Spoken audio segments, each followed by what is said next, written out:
자료가 보이시나요?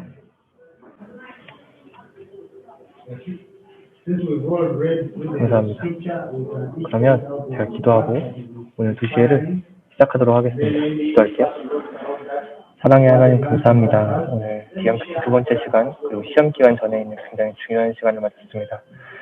이 시간 우리가 큐티를 통해서 하나님이 주시는 올바른 힘을 올바로 받을 수 있도록 도와주셨고 우리 삶에서 정말 힘을 얻을 수 있는 큐티 모임이 되도록 도와주셨소서.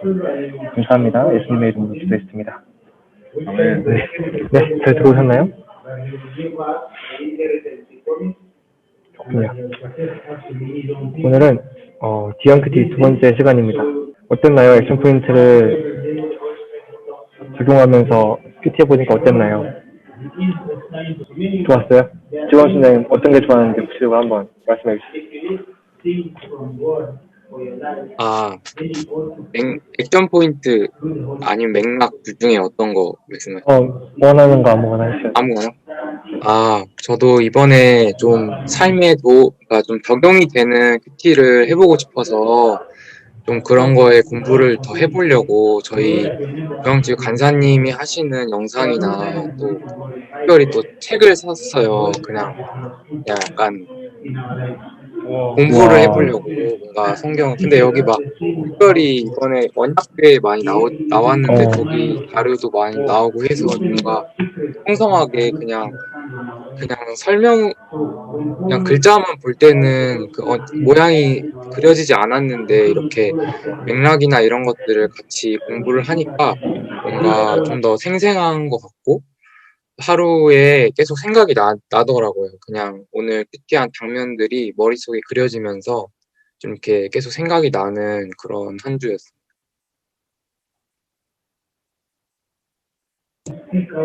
그렇게 하니까 생활에서 어떤 변화가 있었나요? 지원 선생님은? 좀 더 구체적인 변화?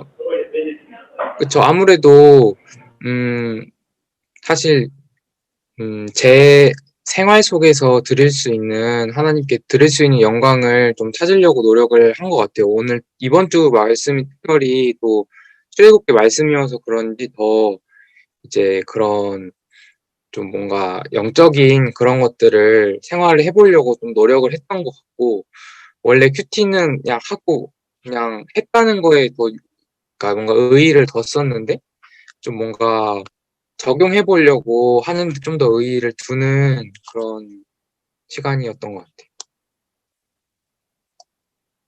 좋습니다. 맞아요. 그렇게 생활에서 힘을 얻어갈 수 있었으면 좋겠네요.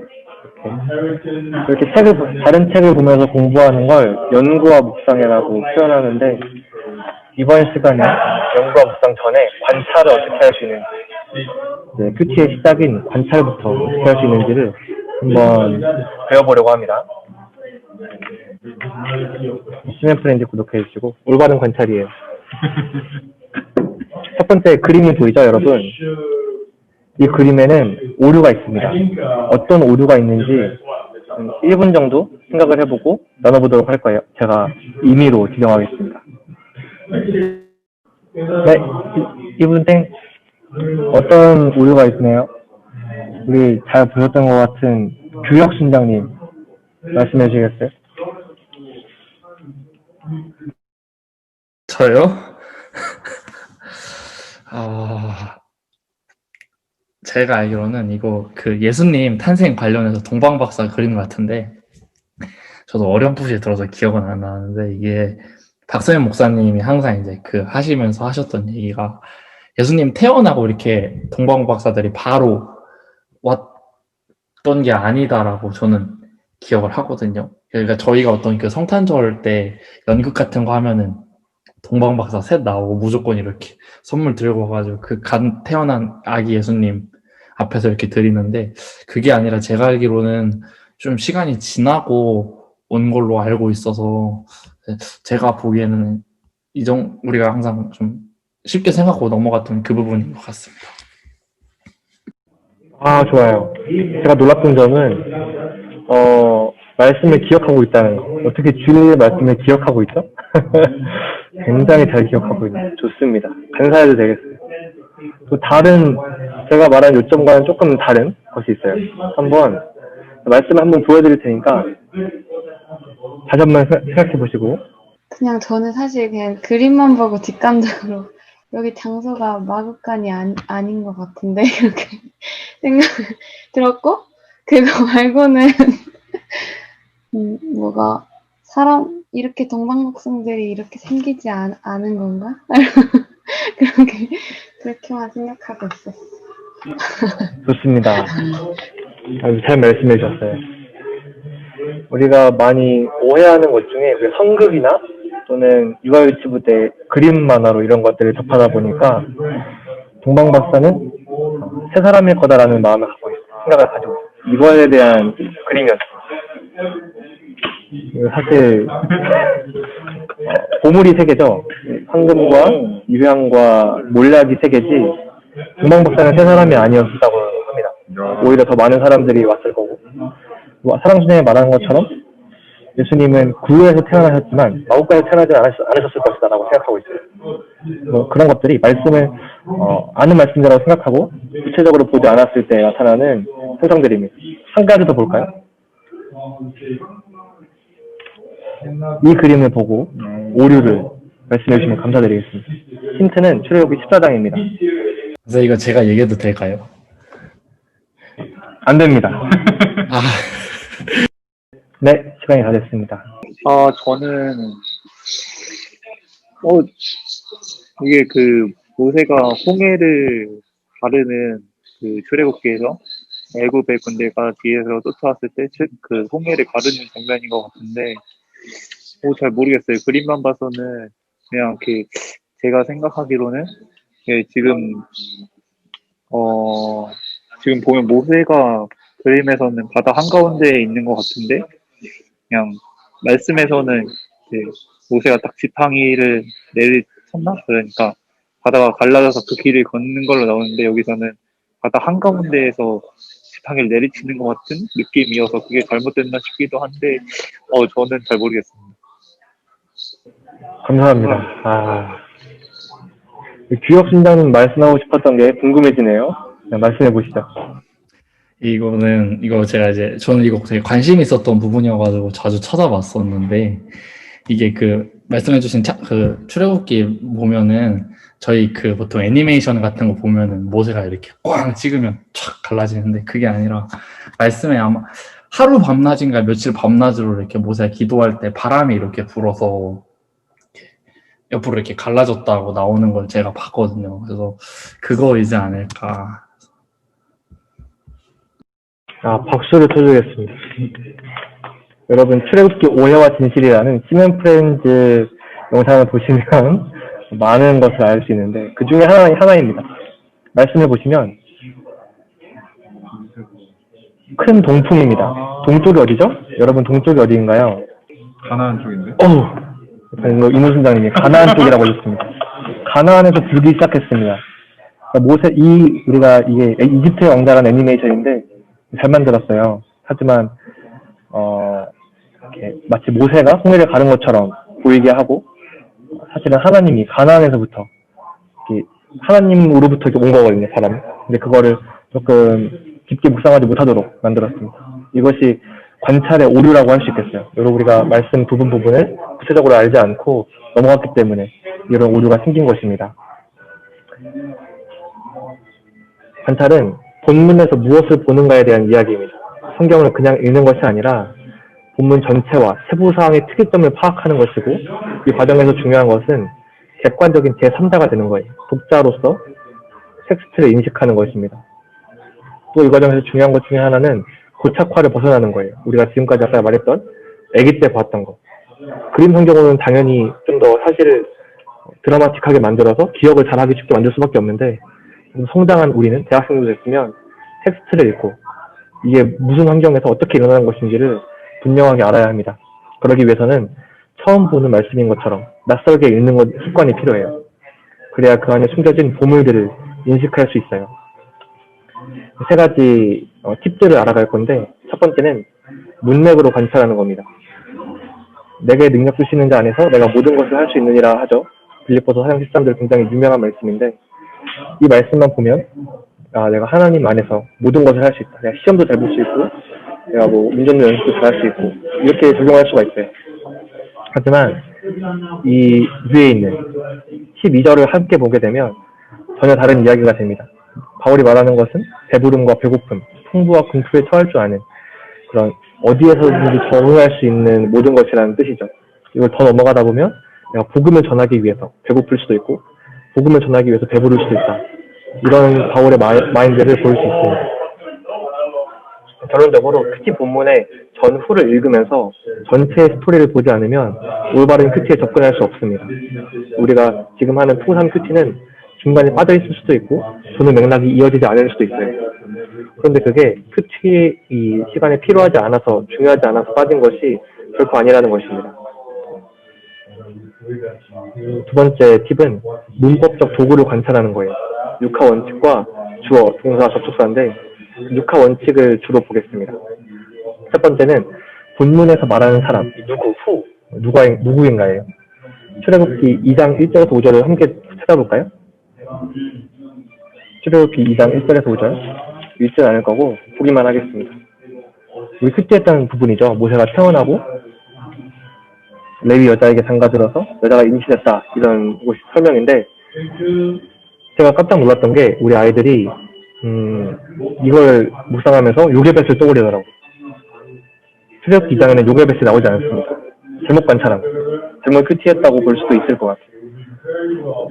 모세는 왜 여기서 제대로 관찰했을 때 나와야 되는 질문은 분명히 모세는 자기 엄마인데도 불구하고 레위 여자, 그 여자라고 표현하고 있고 자기 누이 미리암을 그의 누이라고 표현하고 있다는 거예요.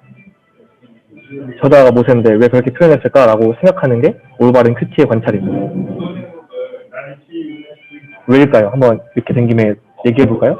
이번에도 규혁순장이 한번 말씀해 보시죠. 아니야. 네. 중요하지 않기 때문이에요. 중요하지 않기 때문에 생략한 겁니다.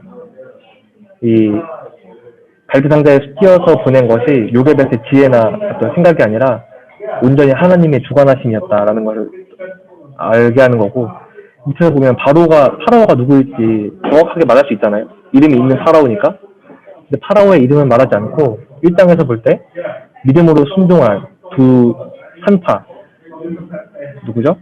시프라와 부아라는 사람의 이름을 명확하게 얘기합니다.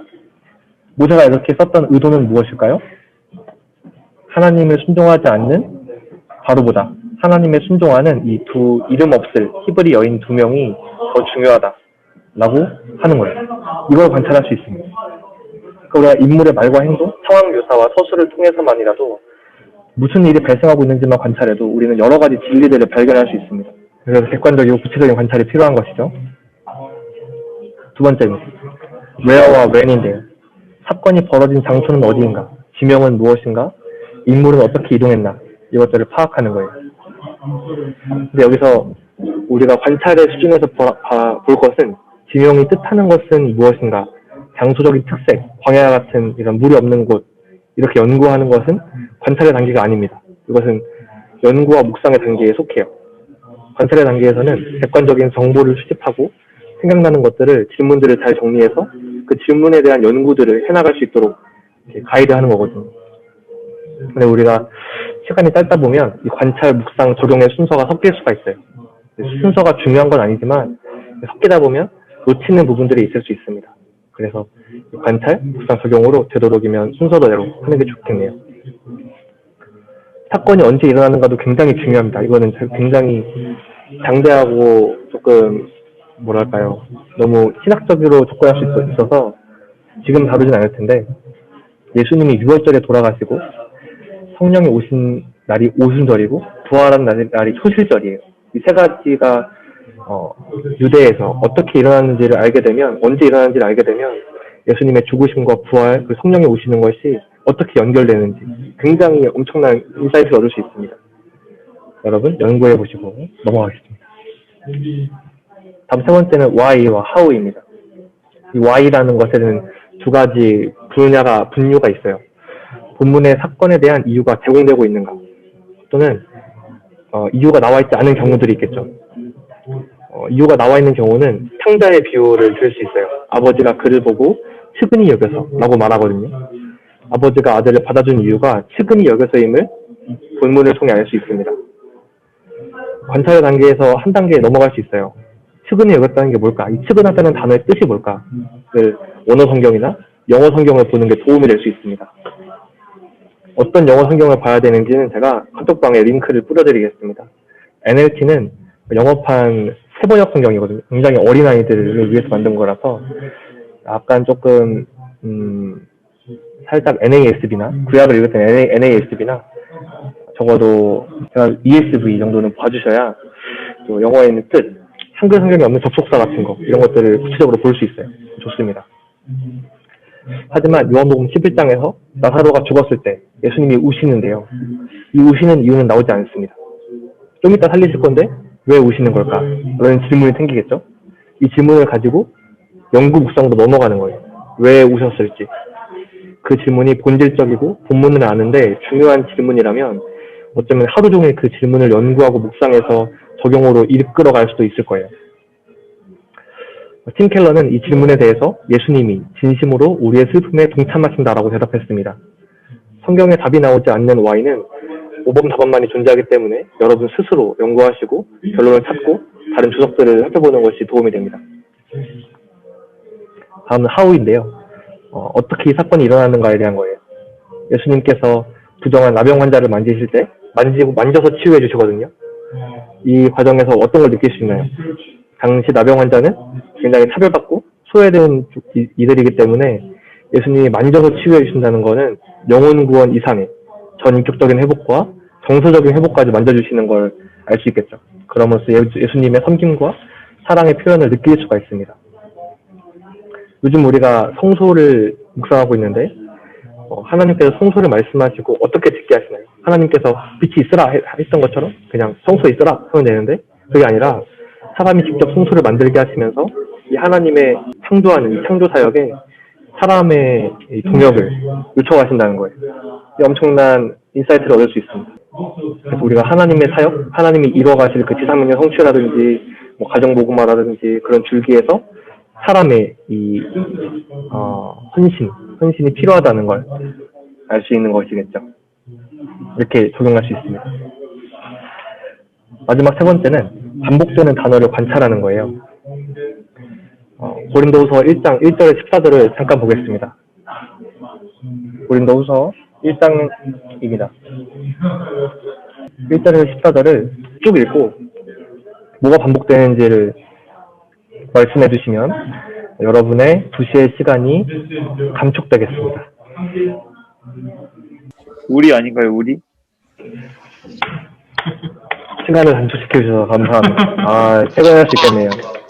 우리입니다, 우리. 우리가 18번 반복됩니다.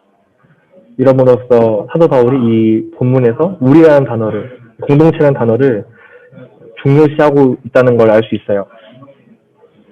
또 요한복음에서는 증언이라는 단어가 35번이나 나옵니다. 그래서 요한복음을 관통하는 그 주제가 증언이라는 거예요. 세례 요한이 예수님을 증언하셨고 제자들이 예수님을 증언해야 된다라는 말을 하고 또 우리 요한복음에만 나오는 독특한 문장 중에 너는 보았음으로 믿느냐? 보지 않고 믿는 사람들은 복되다 이런 문장이 나오거든요.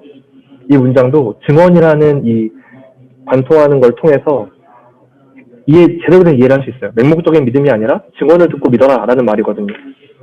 이렇게 반복되는 키워드를 통해서 우리는 대단한 걸 발견할 수 있습니다. 또 출애굽기 6장부터 하나님이 모세에게 일러 이르시되 이렇게 이런 문장이 반복되거든요. 이런 걸 통해서는 민족 구원의 이런 일하심이 모세로부터 하나님께로 주도권이 넘어갔다라는 것을 알 수 있습니다. 이렇게 당시 파피루스에 글을 쓰는 것은 굉장히 제한적인 자원이 있었고 또 글을 쓴다는 것 자체가 굉장히 어려운 일이었어요. 전문적인 일이었어요. 그렇기 때문에 절대로 반복되는 단어를 그냥 쓰지 않습니다. 본문에서 맥락에서 반복되는 단어나 구절이 있다면 중요하게 여기고 그걸 척추 삼아서 이렇게 관찰해 나갈 필요가 있어요. 그럼 이렇게 관찰해서 뭘 할 거냐? 계속 말씀드렸듯이 질문을 해야 됩니다. 올바른 관찰의 마지막은 그 관찰을 통해 발견한 내용을 가지고 질문하는 것으로 연구와 묵상의 단계로 넘어갈 수 있습니다. 혹시 지금까지 질문이 있으신가요? 있으시면 채팅방에 1번, 없으시면 2번으로 도배를 해주시면 감사드리겠습니다. 네, 아주 좋습니다. 질문이 없으시면 실습으로 넘어가 보겠습니다. 출애굽기 20장 22절에서 26절을 함께 관찰하고 관찰한 것을 나눠볼 텐데요. 여기서 중요한 거는 각자 관찰하고 나누는 게 아니라 같이 읽어가면서 관찰을 해보세요. 아, 이 구문은 이런 걸 관찰할 수 있겠다라는 것을 함께 나눠보시면 되겠습니다. 20분까지 나눠봅시다. 20분까지. 어땠어요? 관찰하는 게? 최대한 알려주신 거 적용하면서 하려고 했는데, 좀, 애매했던 부분도 있는 것 같고, 그런 거를 어떻게 더 보완할지 좀, 예, 들어보려고 좀 했습니다. 좋습니다. 시원 순장님 한번 나눠주시겠어요? 어땠는지, 관찰 어땠는지. 저 사실 너무 어려워가지고 보면서 이거를 딱 봤을 때 이런 육하원칙들과 문맥들을 이게 처음으로 딱 봤을 때 좀 알아보기가 어려웠던 것 같아요. 이거 특히 여기 22절부터 26절만 보고서는 이게 지금 어디서 뭘 하다가 일어난 상황인지도 잘 몰라가지고 앞에랑 그 전장까지 이렇게 보면서 찾아보면서 이제 그제서야 이제 좀 육하원칙들도 좀 볼 수 있게 되고 이게 뭐 하다가 생긴 상황인지도 좀 알 수 있게 되고 그게 네, 그랬습니다. 근데 저한테 너무 좀 어려웠어요. 잘하셨습니다. 저도 사실 출애굽기를 선정하면서 걱정을 좀 했어요. 왜냐면 빌립보서나 에베소서 좀 쉬운 부분들이 되게 많거든요. 우리가 출애굽기 큐티를 하고 있기도 하고 또 이런 제가 의도한 대로 잘 하셨는데 20장 22절에서 26절만 보고서는 이 본문을 알 수가 없어요. 그래서 전과 후를 다 보셔야 되는데 잘하셨습니다. 이게 어려운 이유는 본문이 어려워서도 있지만 여러분이 안 해보셨기 때문에 더 어려워요. 그래서 해보시다 보면 질문을 구해내는 과정이기 때문에 되게 새롭고 호기심이 나옵니다. 하나님의 말씀에 대한 호기심을 얻을 수 있어요. 그렇죠? 사랑 선생님, 그렇죠? 감사합니다. 마지막으로 강현 선생님 잠깐 나눠주시겠어요?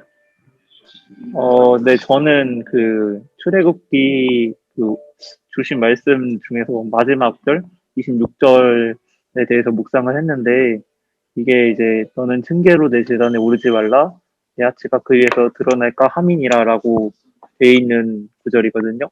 근데 이거에 대해서 이게 이제 간사님께서 저한테 질문 주셨는데 이 하체라는 게 드러나면 왜 부정하게 될까?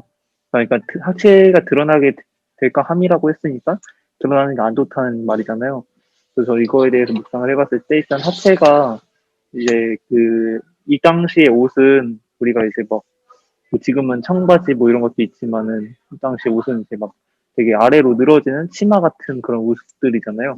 그래서 재단에 올라가게 되면은 밑에서 봤을 때 그 밑에 모습이 보일 수 있으니까 이제 그렇겠구나라는 보일 수 있다라는 말이 그런 거고 그럼 왜 보이는 게 부정할까를 생각해 봤을 때는 창세기 말씀에 보면은 노아가 이제 벌거벗고 잤을 때도 약간 그거에 대해서 아들들의 반응을 봤을 때 그게 부정하게 여겨졌음을 알 수 있거든요.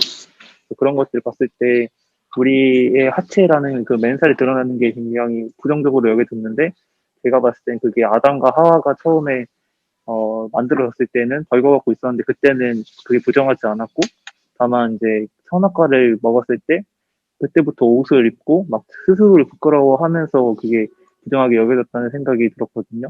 그래서 그런 것들을 반추해 봤을 때 이게 우리 하체가 이게 뭐 이렇게 드러나는 것들이 부정하게 된 거는 우리의 죄성 때문에 우리가 스스로 판단하려는 그 죄성 때문에 그런 거구나라는 생각이 들어서 좀 이거를 제 삶에 적용해 봤을 때는 이게 사실 이 자체로 우리 몸 자체로는 정말 너무나 다 좋은 것들이고 하나님께서 귀히 만들어 주신 사랑받을 만한 것들인데 이 몸을 스스로 재단하고 이 몸에 대해 평가를 하고 같이 부여하는 거는 우리 자신이구나.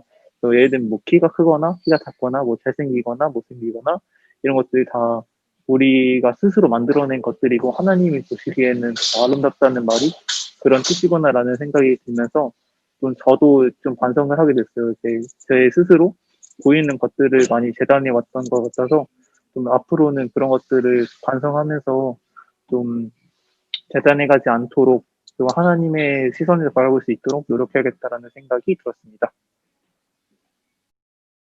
좋습니다. 이제 지금 강현 순장님, 인우 순장님은 굉장히 고인물이셔서 그런지 관찰만 하라 그랬는데 연구 구성까지 넘어가고 있어요. 그러니까 이 시대에 입었던 옷 생각하는 것은 관찰에서 벗어납니다. 이건 더 다른 본문을 보거나 하는 것은 연구와 묵상의 부분에 속해요. 그러니까 관찰이라고 했으면 왜 부정한 하체를 드러내지 말라고 했을까? 여기까지가 이제 왜를 찾는 것까지가 관찰이겠죠. 강현 순장님은 더 넘어가서 연구 묵상까지 잘해주셨습니다. 적용도 잘하셨고요. 이렇게 관찰은 굉장히 호기심을 유발하는 약간 어린아이가 되는 것 같은 생각이 들게 해요. 물론 어렵지만. 그래서 여러분 체육회 하시면서 관찰하기 어렵다 하시면 겐톡으로 하셔도 괜찮고요. 간사님께 물어보셔도 좋습니다. 관찰의 한계가 있습니다. 관찰을 통해서는 아까 우리가 본 것처럼 훨씬 풍성한 느낌이 가능해져요. 하지만 자신의 삶을 어떻게 변화시킬 것인가는 다루지 않습니다. 올바른 열매를 맺기 위해서는 결단과 적용을 포함시켜야 합니다. 이번 주 액션 포인트예요. 본문 전후의 맥락을 관찰하기, 육하 원칙에 따라 본문을 구체적으로 관찰하기, 본문 흐름상 반복되는 단어나 구절을 관찰해보기. 여러분 실천해보시고 어떤 지금까지와는 다른 조금 액션 포인트 또는 느낌 있었을지를 기대하겠습니다. 다음 주 그리고 다다음 주는 시험 기간이라서 2시간 없고요. 그 2시간 없는 동안에도 잘 캐치해보시고 어려운 점은 항상 저희 카톡에 열려 있습니다. 오늘 시멘 프렌즈 영상은 항상 올라오고 있습니다. 그래서 잘 보시면서 삶의 활력을 얻어갔으면 좋겠습니다. 기도하고 마칠게요. 살아계신 하나님 감사합니다. 우리가 정말 주님의 말씀으로 힘을 얻고 싶습니다. 관찰을 통해서 질문을 얻어내는 방법을 배웠습니다. 주님, 본문의 말씀을 더 깊이 묵상하게 하시고 궁금해하게 하시고 그 궁금함으로 말미암아 하나님이 내 삶에 어떻게 말씀하실지를 기대하는 인생이 되게 하여 주시옵소서. 감사합니다. 예수님의 이름으로 기도했습니다.